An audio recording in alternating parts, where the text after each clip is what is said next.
इस लेक्चर के अंदर हम कुछ एग्जांपल्स करेंगे जो डिफरेंट पैरामीटर्स को वेरी करके हम देखेंगे कि वो डिफरेंट वेरिएशंस एक्चुअल में क्या रिप्रेजेंट करती हैं और उन वेरिएशंस की वजह से परसेंटेज वोल्टेज ड्रॉप पे क्या असर पड़ता है और क्या वो वेरिएशन एक सब स्टेशन के लिए वाइबल हैं कि नहीं है। इस चीज़ को समझने के लिए हम इस एग्ज़ाम्पल का इस्तेमाल करेंगे। इस एग्ज़ाम्पल के अंदर हम डिफरेंट केसेस को डिस्कस करेंगे।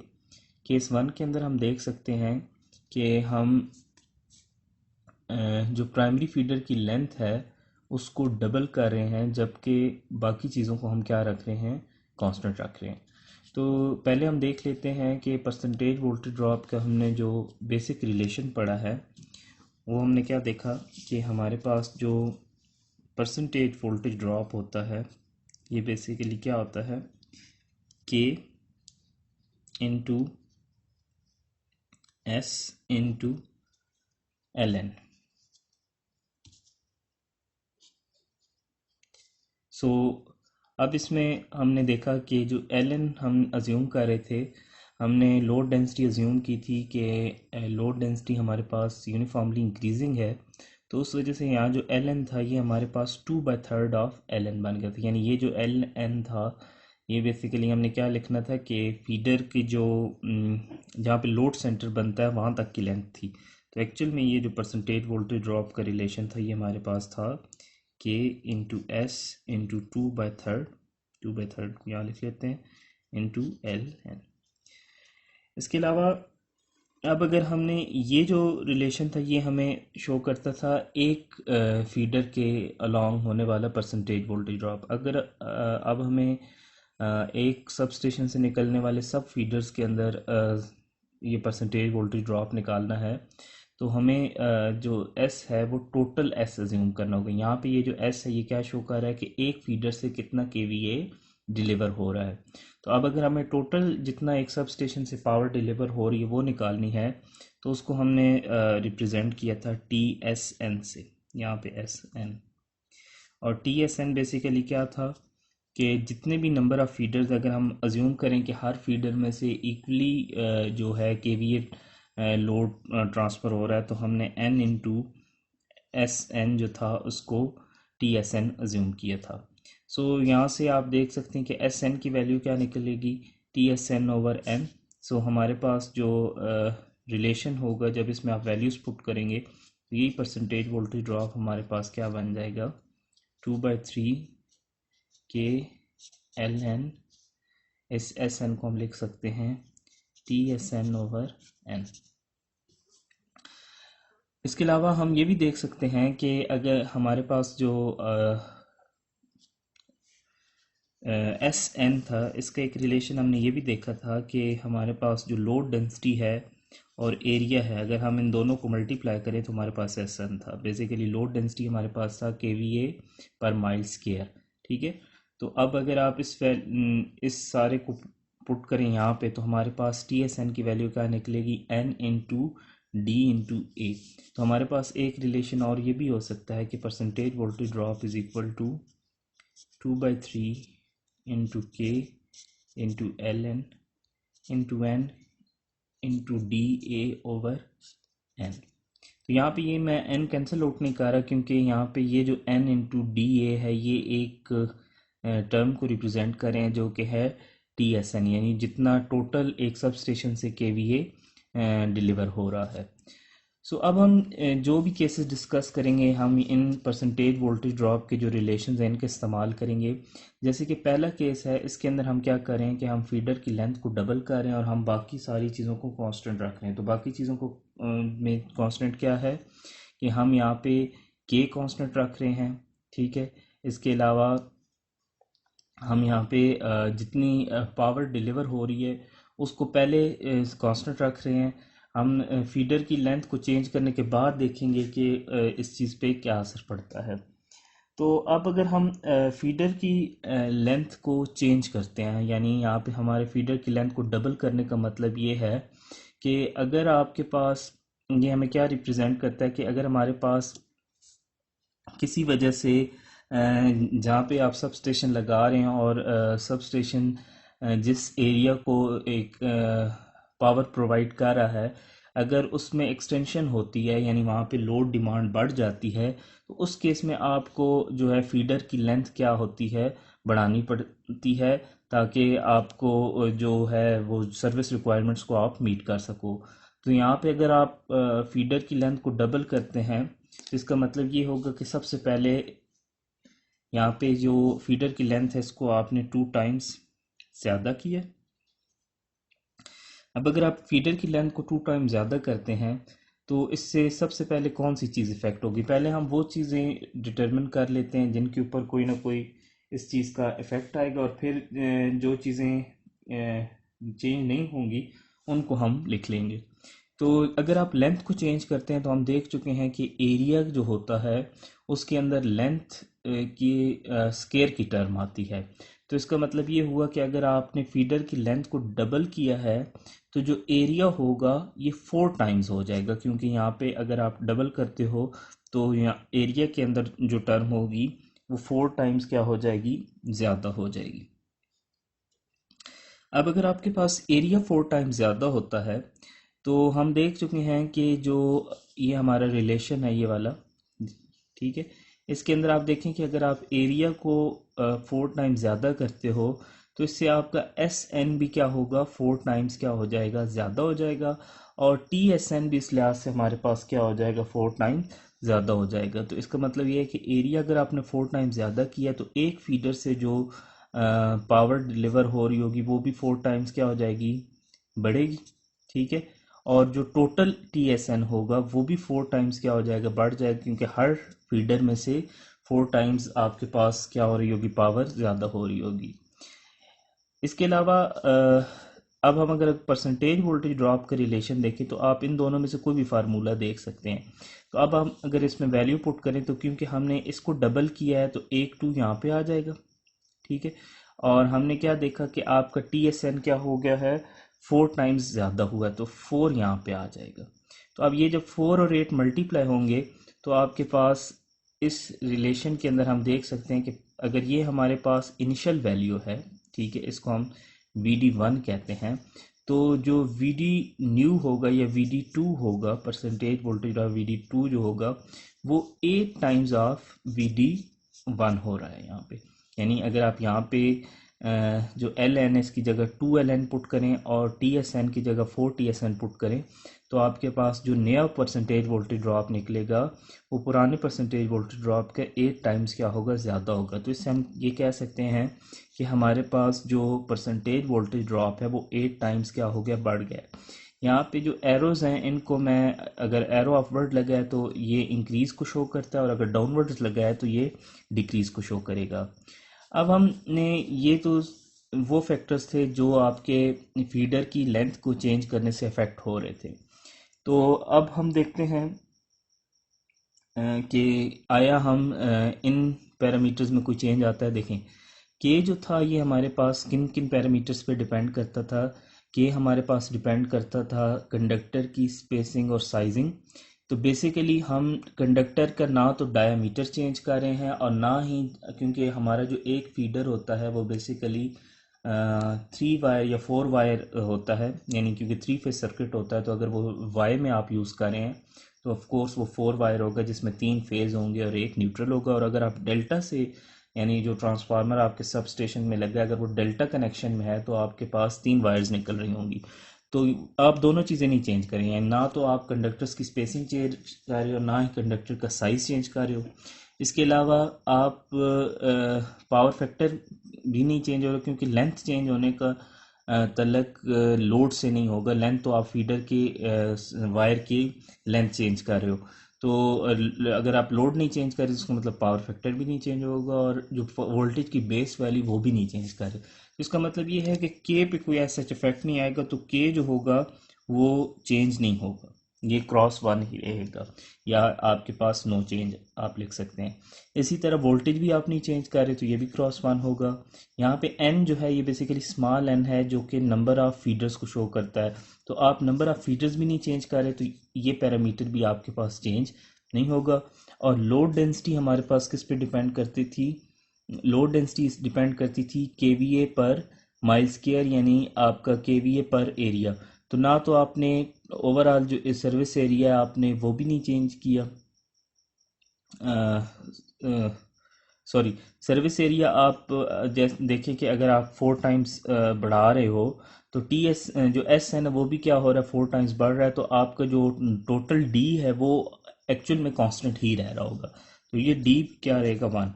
ये मैं दोबारा बता देता हूँ कि डी किस तरह 1 होगा। डी हमारे पास बेसिकली क्या है, डी हमारे पास है S/A, ठीक है। तो अगर ये 4 टाइम्स बड़ा है और ये भी 4 टाइम्स बड़ा है तो 4 और 4 कैंसिल आउट होकर एक्चुअल में आपका डी क्या रह रहा है, कांस्टेंट रह रहा है। तो अब हमने देख लिया कि अगर हम फीडर की लेंथ को 2 टाइम्स बढ़ाते हैं तो एंड रिजल्ट में हम देखते हैं कि हमारा जो परसेंटेज वोल्टेज ड्रॉप है वो 8 टाइम्स क्या हो जाता है, बढ़ जाता है।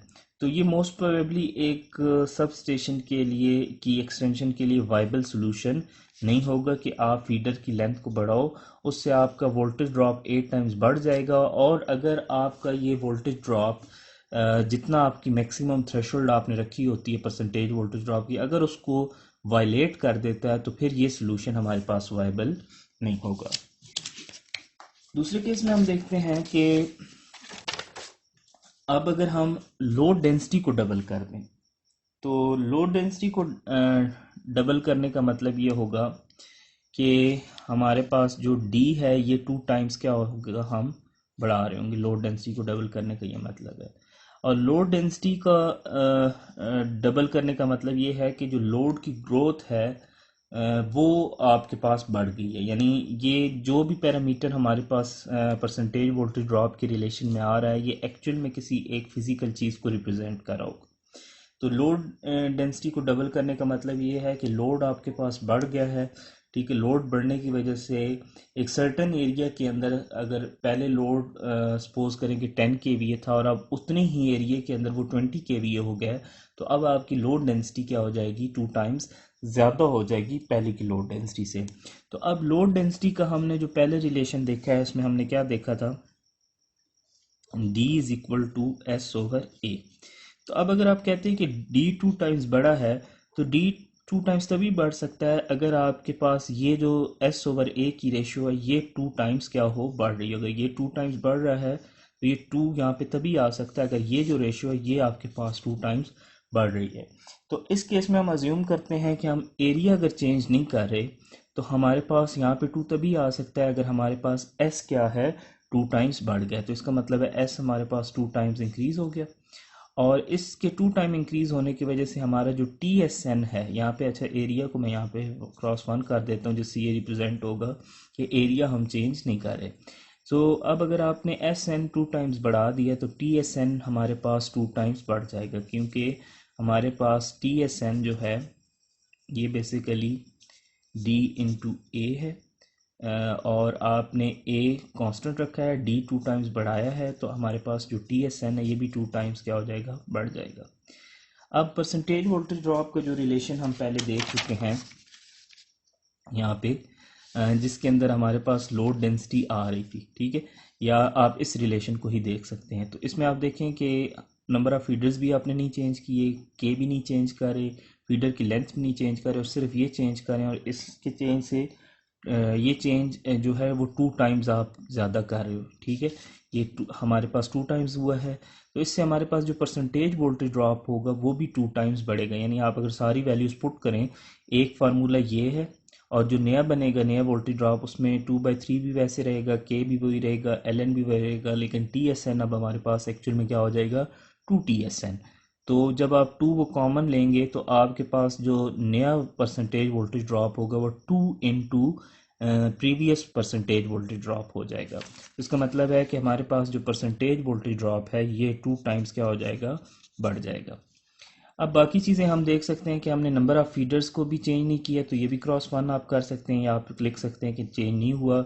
जो बेस वैल्यू है वोल्टेज की ये भी चेंज नहीं हुई। इसके अलावा के भी हमने चेंज नहीं किया और लेंथ भी हमने चेंज नहीं की। तो आप एक चीज़ यहाँ पे गौर करें कि जहाँ पे मैं क्रॉस 1 लिख रहा हूँ इसके साथ मैं एरो नहीं लगा रहा, इसका मतलब ये है कि ये ना इंक्रीज़ हुआ है ना डिक्रीज़ हुआ है। अब हम देखते हैं केस 3 को। केस 3 के अंदर हम क्या करते हैं कि हम जो नंबर ऑफ़ फीडर्स हैं उनको डबल कर देते हैं। नंबर ऑफ़ फीडर्स को डबल करने का मतलब है ये जो n है, ये बेसिकली हम जो रिलेशन के अंदर स्मॉल n इस्तेमाल करें वो है, ये हम 2 टाइम्स क्या कर रहे हैं, ज़्यादा कर देते हैं। अब अगर हम नंबर ऑफ़ फीडर्स को 2 टाइम्स ज़्यादा करते हैं तो अब इसमें सबसे पहले आप देखें कि किस चीज़ में चेंज आएगा। सबसे पहले ये होगा कि अगर सपोज करें, इसको हम ऐसे देख लेते हैं कि अगर पहले आपके पास एक स्क्वायर शेप का सर्विस एरिया है, ठीक है, स्क्वायर शेप का सर्विस एरिया है, तो एक स्क्वायर शेप के सर्विस एरिया के अंदर हम देख चुके हैं कि आपके पास 4 फीडर्स होंगे। और अब अगर आप फीडर्स ज़्यादा कर देते हो, यानी फीडर डबल करते हो, तो इसका मतलब अब आपके पास फीडर्स कितने हो गए, 8 हो गए। तो फीडर्स अब आपके पास इस तरह निकल रहे होंगे, एक, 4 ये और 4 यहाँ पे आ जाए, ठीक है। तो अब जब आप इनको इस तरह पॉइंट्स को ज्वाइन करते हो, ये आपके पास बेसिकली ऑक्टागोन शेप कुछ बन जाएगी। ये शेप यहाँ पे कुछ रैंडम सी मैं बना रहा हूँ, ये कुछ ऑक्टागोन शेप बनेगी। तो अब अगर आप इन दोनों को आपस में कंपेयर करें तो देखें जो एक फीडर यहाँ पे सर्विस एरिया कवर कर रहा था वो ये वाला था, ये सर्विस एरिया था जो बोल्ड में कर रहा हूँ, जबकि यहाँ पे एक फीडर जो सर्विस एरिया कवर कर रहा है वो आपके अगर आप कंपेयर करें तो कुछ इतना हो जाएगा, ठीक है। सो अब आप देख सकते हैं कि यहाँ पे जो एक फीडर का सर्विस एरिया है वो कम हो गया है अगर आप फीडर्स की तादाद को बढ़ा देते हो। तो ये कितना कम होगा, ये हाफ हो जाएगा, यानी जितना एक फीडर सर्विस एरिया कवर कर रहा था, अब अगर आप नंबर ऑफ फीडर्स बढ़ाते हो तो जो नया सर्विस एरिया होगा वो कितना हो जाएगा, वो हाफ हो जाएगा। तो हमारे पास यहाँ जो एरिया है वो क्या हो जाएगा, हाफ हो जाएगा और ये रिड्यूस होगा। अब अगर हमारे पास एरिया रिड्यूस होता है तो क्योंकि आप लोड नहीं चेंज कर रहे, तो इसका मतलब है कि एक फीडर से जो पावर डिलीवर हो रही है वो आपके पास क्या हो जाएगी, वो हाफ हो जाएगी। यानी आप अगर सपोज करें कि आप जितना लोड पहले जा रहा था, ठीक है, फॉर एग्जांपल अगर एक फीडर पहले इन टर्म्स ऑफ केवीए अगर सपोज करें 10 केवीए डिलीवर कर रहा था और टोटल हमारे पास कितना हो जाएगा 40 केवीए। तो अब इसका मतलब ये हुआ कि अगर हम 40 केवीए ही टोटल डिलीवर करना चाहते हैं तो अब हमारे पास क्योंकि नंबर ऑफ फीडर बढ़ गए हैं तो अब बजाय 10 केवीए के एक फीडर 5 केवीए क्या हो रहा होगा, डिलीवर कर रहा होगा। तो इसका मतलब ये है कि एक जो फीडर होगा उसकी जो कैपेसिटी है वो क्या हो जाएगी, जो सॉरी कैपेसिटी नहीं कहेंगे हम, एक फीडर से जो लोड डिलीवर हो रहा होगा वो क्या हो जाएगा, उस पर जो लोडिंग हो जाएगी वो हाफ हो जाएगी। लेकिन इस केस में आप और करें कि हमने टी एस एन को क्या रखा है, कांस्टेंट रखा है, तो इसके साथ हम क्या लिख देंगे, क्रॉस 1। तो अब जो बाकी चीज़ें हैं ये इस चीज़ पे डिपेंड नहीं करती, फीडर की लेंथ भी नहीं डिपेंड करती, के भी नहीं डिपेंड करता, बेस वैल्यू भी नहीं डिपेंड करती, और जो लोड डेंसिटी है ये भी हम इस केस में चेंज नहीं कर रहे क्योंकि हमने इस चीज़ को कांस्टेंट रखना है। लोड डेंसिटी कैसे कांस्टेंट रहेगी, लोड डेंसिटी का फार्मूला हमने पढ़ा है D is equal to S over A. तो आप देख सकते हैं कि अगर ये आपके पास 1/2 हुआ है तो साथ S भी हमारे पास 1/2 हुआ है, ये अभी हम ऊपर देख चुके हैं। तो इसका मतलब ये 1/2 कैंसिल हो गया तो हमारे पास D क्या रहेगा, ये चेंज नहीं हो रहा होगा। तो अब आप देख सकते हैं कि अगर आप ये वाली चीज़ वहाँ पुट करें, हमारे पास जो रिलेशन है इसके लिए हम स्पेसिफिकली ये रिलेशन इस्तेमाल करें, ये जो पहले वाला है, ठीक है। इसके अंदर आप देखें कि आपने नंबर ऑफ सॉरी ये जो आपने नंबर ऑफ फीडर 2 टाइम्स बढ़ाए हैं तो यहाँ पे आपका 2 आया, ठीक है।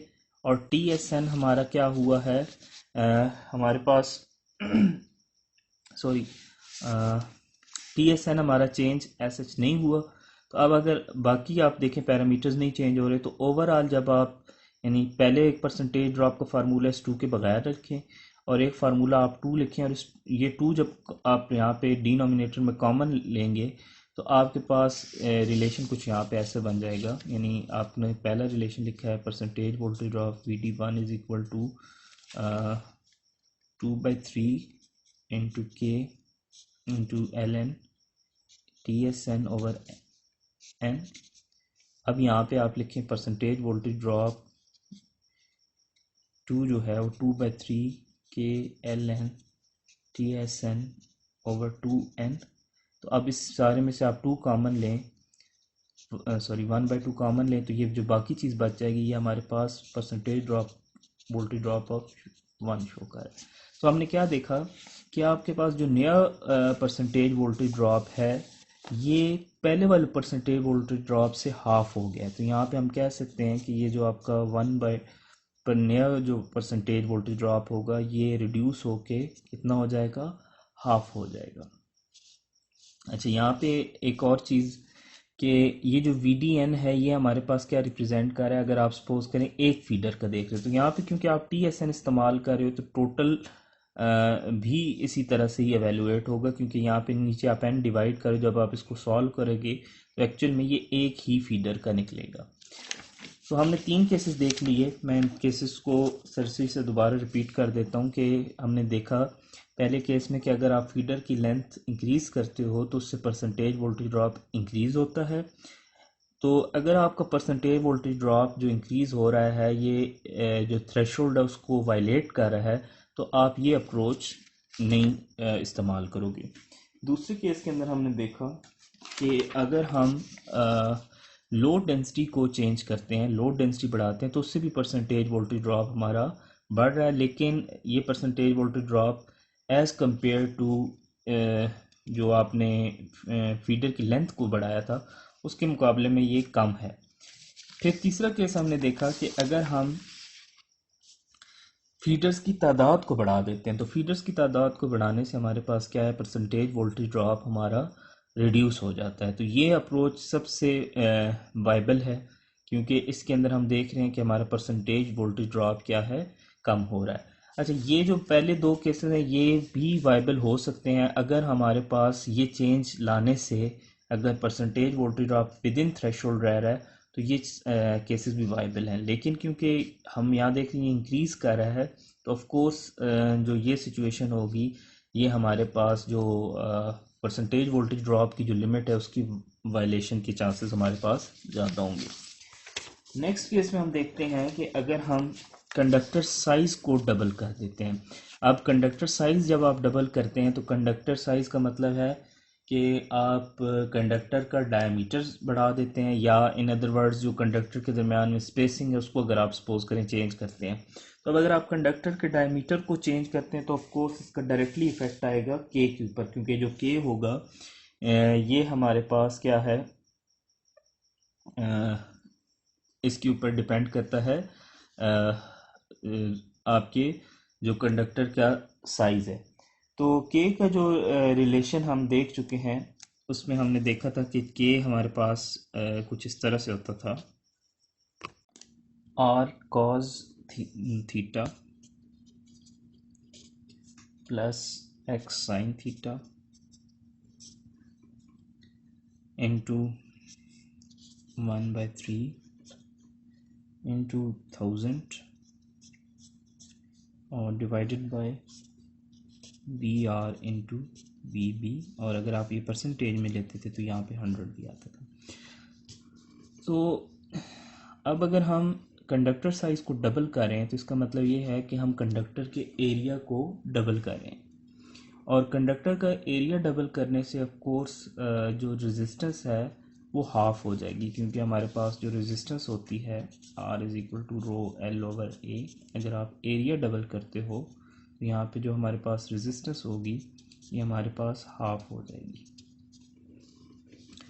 सो अब अगर रेजिस्टेंस हाफ होती है तो इसका मतलब है आप बिल्कुल एक नया कंडक्टर लगा रहे हो। तो यहाँ पे जो कंडक्टर का साइज़ चेंज करने का फिज़िकल मतलब क्या है कि आप फीडर कंडक्टरिंग कर रहे हो या रिकंडक्टरिंग कर रहे हो, यानी आप नए कंडक्टर्स लगा रहे हो। तो अब अगर रेजिस्टेंस हाफ हो रही है तो यहाँ पे आप रिलेशन से देख सकते हैं कि जो के है वो रेजिस्टेंस के डायरेक्टली प्रोपोर्शनल आ रहा है।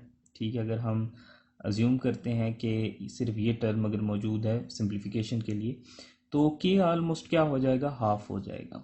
तो इसका मतलब है कि अगर हमारे पास कंडक्टर साइज़ को आप हाफ करते हैं तो इसका डायरेक्टली इफेक्ट किस पे आएगा, के पे आएगा। तो के हमारे पास यहाँ पे क्या हो जाएगा, हाफ हो जाएगा।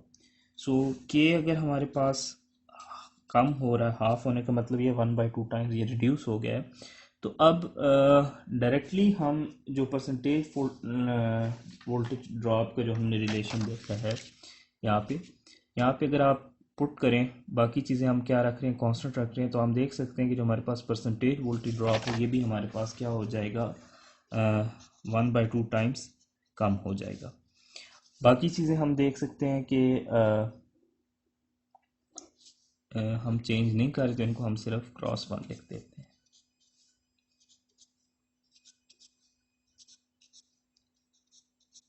यहाँ पे एक चीज़ मैं क्लियर करता चलूँ कि ये जो एरिया है ये बेसिकली सर्विस एरिया है, ना कि कंडक्टर के एरिया है। तो इसलिए मतलब ये है कि यहाँ पे जो आपने कंडक्टर का साइज़ चेंज किया उसका ए पे कोई इफ़ेक्ट एज सच नहीं आ रहा, क्योंकि हम उसको खुद एज सच कांस्टेंट रख रहे हैं।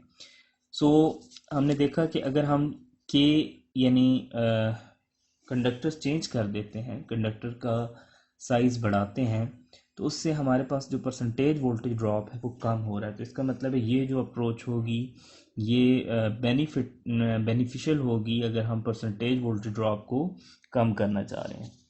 अब हम नेक्स्ट केस में देखते हैं कि अगर हम जो फीडर से सॉरी सबस्टेशन से जो हमारे पास कनेक्शन निकल रहे हैं, अगर वो चेंज कर दें। कनेक्शन चेंज करने का मतलब जैसे मैंने पहले बताया है कि जो सब स्टेशन से आपके पास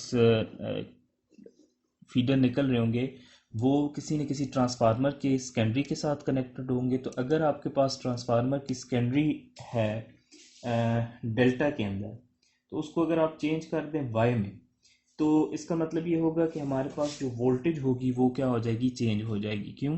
क्योंकि डेल्टा के अंदर हमारे पास जो लाइन वोल्टेज होती है और फेज वोल्टेज होती है वो क्या होती है, वो हमारे पास सेम होती हैं, जबकि वाई के अंदर हमारे पास जो लाइन वोल्टेज होती है वो फेज वोल्टेज के 3√3 टाइम्स ज़्यादा होती है। तो इसका मतलब ये हुआ कि अब अगर हम डेल्टा से ग्राउंडेड वाई कन्वर्जन करते हैं तो हमारे पास जो लाइन वोल्टेज होगी वो √3 टाइम्स क्या हो जाएगी, बढ़ जाएगी। इसके √3 टाइम के बढ़ने की वजह से हमारे पास जो के होगा ये सबसे पहले चेंज होगा। कैसे? क्योंकि के का जो भी हमने रिलेशन देखा है इसके अंदर हमने देखा कि हमारे पास डिनोमिनेटर के अंदर ये देखें ये दो वोल्टेज की टर्म्स आ रही हैं। तो बेसिकली हम पहले पढ़ चुके हैं कि जो हम बेस वैल्यू इस केस में रखते हैं वो भी बेसिकली रिसीविंग एंड वोल्टेज ही रखते हैं। तो यहाँ पे एक्चुअल में डिनोमिनेटर में हमारे पास वी आर स्केयर मौजूद है। तो जब हमारे पास जो √3 की टर्म आप यहाँ पुट करेंगे, क्योंकि आप यहाँ पे वोल्टेज ही चेंज कर रहे हैं, तो वोल्टेज चेंज करने का मतलब ये है कि हमारे पास बेसिकली बेस वैल्यू भी चेंज हो गई है और रिसीविंग एंड वोल्टेज भी चेंज हो गई है। तो अब यहाँ पे जब आप √3 पुट करेंगे तो √3 का स्केयर हमारे पास 3 आ जाएगा। और क्योंकि ये डिनोमिनेटर में आ रहा है तो इसका मतलब है के जो होगा ये 3 टाइम्स कम हो जाएगा। यानी अगर आप लाइन वोल्टेज को 3 टाइम्स बढ़ा रहे हैं तो के 1/3 टाइम्स हमारे पास क्या हो जाएगा, कम हो जाएगा। अब हमारे पास अगर के कम हो रहा है तो हम पहले इससे पिछले केस में देख चुके हैं कि अगर हमारे पास के कम होता है तो डायरेक्टली उतना ही परसेंटेज वोल्टेज ड्रॉप भी क्या हो जाता है, कम हो जाता है। तो यहाँ पे हमने ये देखा कि इस अप्रोच के अंदर भी हमारे पास परसेंटेज वोल्टेज ड्रॉप कम हो रहा है, जबकि बाकी चीज़ें क्या रह रही हैं, कांस्टेंट रह रही हैं। तो इनके साथ हम क्या लिख देते हैं, क्रॉस 1।